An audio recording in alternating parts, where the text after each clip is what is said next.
एक बहुत ही अच्छे राजा थे।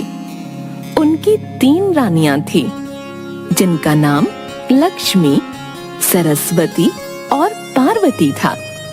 सब कुछ बहुत अच्छा था, सब बहुत खुश थे। चंद्रभान के राजा बनने से उनकी प्रजा भी उनसे बहुत खुश थी। लेकिन राजा और रानियों को बस एक ही बात का दुख था कि उनकी कोई औलाद नहीं थी। राजा चंद्रभान इसी बात को सोच सोच कर परेशान रहते थे कि उनके बाद उनके राज्य का उत्तराधिकारी कौन होगा। एक दिन महाराज अपनी तीनों रानियों के साथ बैठकर कार्यक्रम देख रहे थे, जिसमें एक व्यक्ति तरह तरह की कला का प्रदर्शन करके उनका मनोरंजन कर रहा था। जब कार्यक्रम खत्म हुआ तो राजा ने उसे अपने पास बुलाया। तुमने तो समा बांध दिया। तुम्हारा नाम क्या है? महाराज, हमारा नाम है मनोरंजन। चलो दिल्ली ले चलें। अभी नहीं, फिर कभी चलेंगे। चलिए ना महाराज, दिल्ली चलते हैं, वहाँ ताजमहल भी देख लेंगे। ताजमहल तो कश्मीर में है। तुम दोनों ही गलत कह रही हो, ताजमहल तो आगरा में है। अगर मैं ना होती तो न जाने तुम दोनों का क्या होता। अरे मेरी तो सुनो। मनोरंजन जी, आप दिल्ली में रहते हैं क्या? महाराज, मैं आपके पड़ोसी मुल्क में ही रहता हूँ। और चलो दिल्ली ले चलें, मेरा तकिया कलाम है। अच्छा अच्छा, मेरा भी तकिया कलाम है, चलो बाहर ले चलें। राजा के ये कहते ही सारे लोग हंसने लगे और मनोरंजन वहां से जाने लगा। तभी उसने देखा कि उसकी पत्नी और उसका एक छोटा सा बच्चा भी उसके साथ जा रहे हैं। राजा ने उसे वापस बुलाया और बहुत सा धन और स्वर्ण मुद्राएं उपहार में दिए। रात के समय, क्या हुआ महाराज, आप इतना परेशान क्यों लग रहे हैं? जब से आपने मनोरंजन के बेटे को देखा है, तब से आप उदास लग रहे हैं। पता तो है तुम्हें, मैं क्यों परेशान हूँ। तभी वहाँ बाकी रानियां आती हैं और आते ही कहती हैं, चलो चलो महाराज, हम सब घूमने चलते हैं। हाँ हाँ, चलो चलो, खूब मजा आएगा। एक काम करो, तुम सब चले जाओ, मेरा मन नहीं है। चलिए ना, आपका थोड़ा मन बहल जाएगा, और बहुत दिनों से हम कहीं गए भी तो नहीं हैं।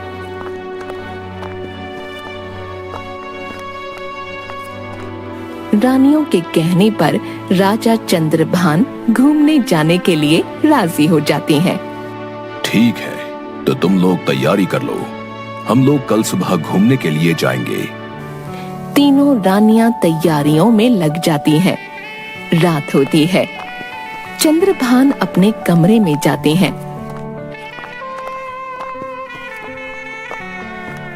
तब वहां कोई नहीं होता। तीनों रानियां घूमने जाने की तैयारी में लगी हुई थीं। चंद्रभान अपने बिस्तर पर लेट जाता है और मन ही मन सोचने लगा, मैंने कभी किसी का दिल नहीं दुखाया, हमेशा सबकी मदद की है, फिर भी न जाने भगवान मेरे साथ ऐसा क्यों करते हैं। राजा चंद्रभान यही सब सोचते सोचते सो गए। उसी रात उनके सपने में एक पंडित जी आए। राजा चंद्रभान, अब तुम्हारे दुखों के अंत होने का समय आ गया है। कल तुम जब घूमने जाओगे, तुम्हें एक आम का पेड़ दिखाई देगा, जिसकी डाली पर 3 आम लगे होंगे, जिनको तोड़कर तुम अपनी बीवियों को खिला देना। ऐसा करने से तुम्हें जरूर संतान का सुख प्राप्त होगा। इतना कहकर वो पंडित वहां से गायब हो गए। तभी राजा चंद्रभान की आंख खुल गई और वो इधर उधर देखने लगा। अरे, ये तो सपना है। मैं ज्यादा सोच रहा हूँ, इस वजह से ही मुझे ऐसे सपने आ रहे हैं। राजा यही सोचकर सो गए। अगले दिन उन्होंने अपना ये सपना अपनी तीनों रानियों को बताया। अगर आपको ये सपना आया है तो जरूर ही कुछ होगा। हाँ, जीजी सही कह रही है, और वैसे भी हम घूमने तो जा ही रहे हैं, ढूंढने में क्या दिक्कत है, ढूंढ लेंगे। दोनों रानियां चंद्रभान को उस पेड़ को ढूंढने के लिए कहती हैं, लेकिन सबसे छोटी रानी कुछ नहीं कहती। चलो चलते हैं, घूमने चलते हैं। सभी लोग घूमने के लिए जाते हैं।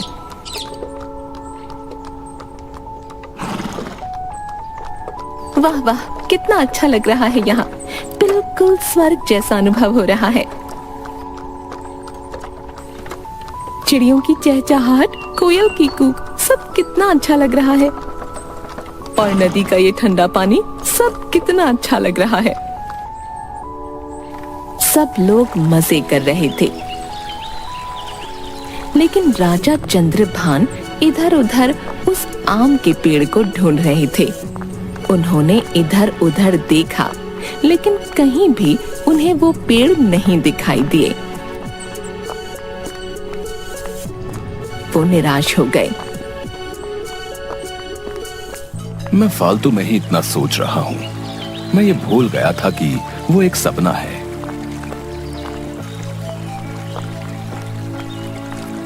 महाराज, चलो आगे चलते हैं। चलो। वो लोग आगे जाने लगते हैं। तभी उन्हें रास्ते में एक पंडित दिखाई देता है। उन्हें देखकर उनके मन में एक आस जग जाती है। वो उनके पास जाते हैं। बाबा, यहाँ कहीं आम का पेड़ है? हाँ, पास में ही एक आम का पेड़ है, लेकिन वो तो काफी साल पुराना है।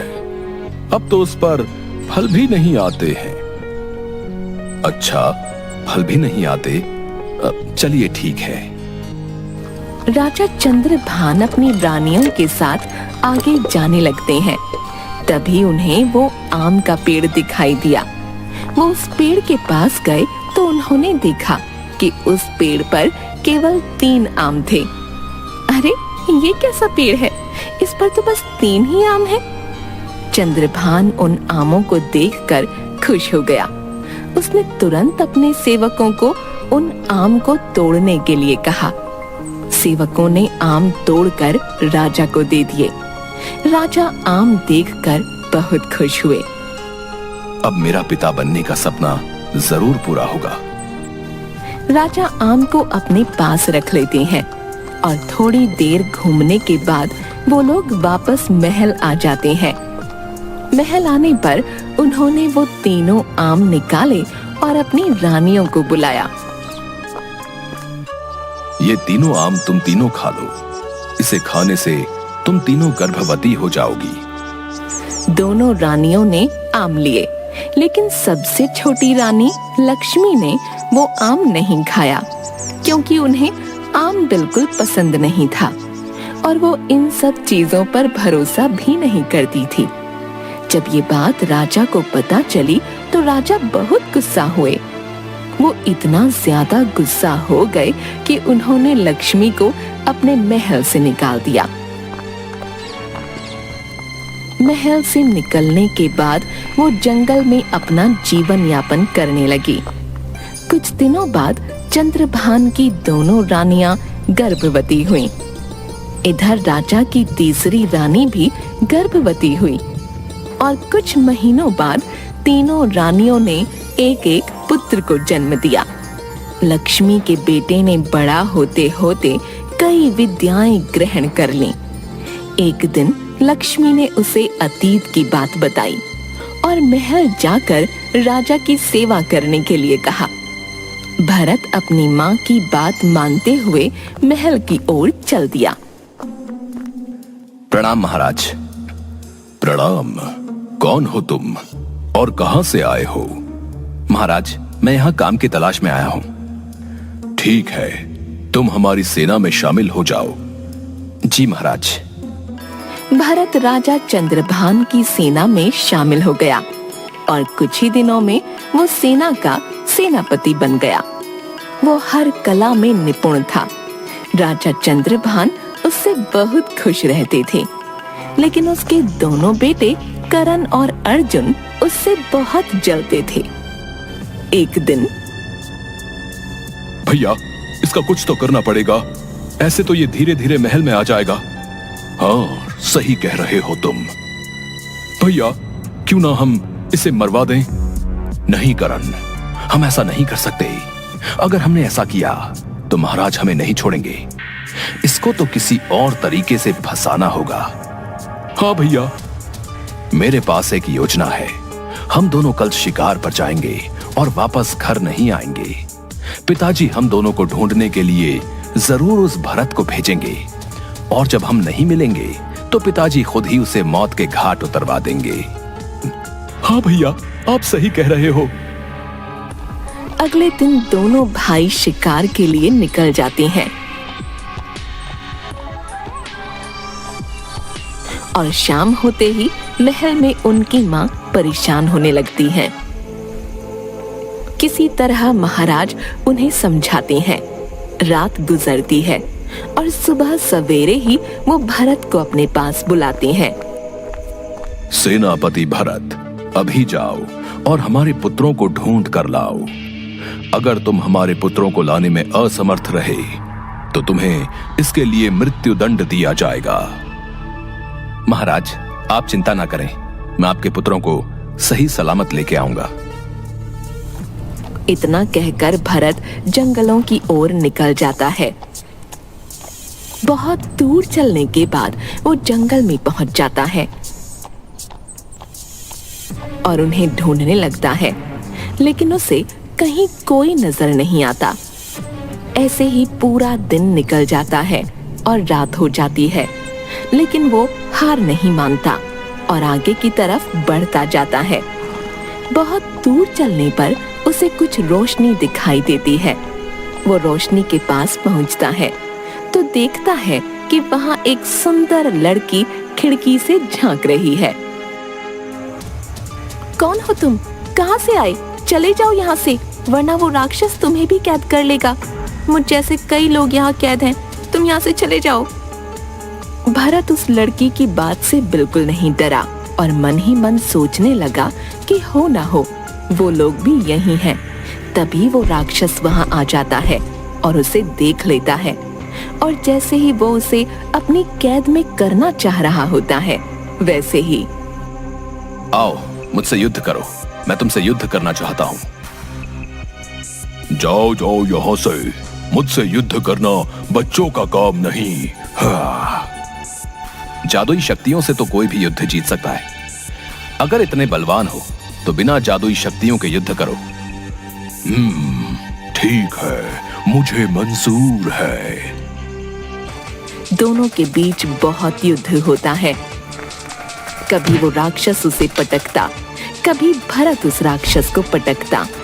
बहुत देर युद्ध चलने के बाद वो राक्षस को हरा देता है और सबको आजाद कराकर महल पहुंचता है।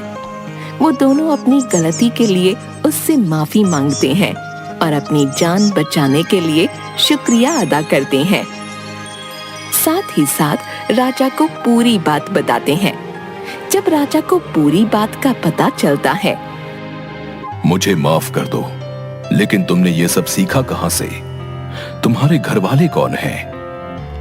महाराज, मैं आपकी तीसरी रानी लक्ष्मी का पुत्र हूं। उन्होंने ही आपकी सेवा के लिए मुझे यहाँ भेजा है।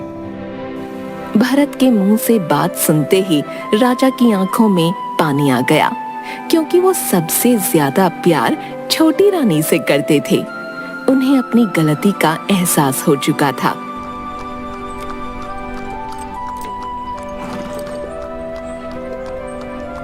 और अपनी गलती की माफी मांगी और वापस अपने महल साथ लेकर आ गए।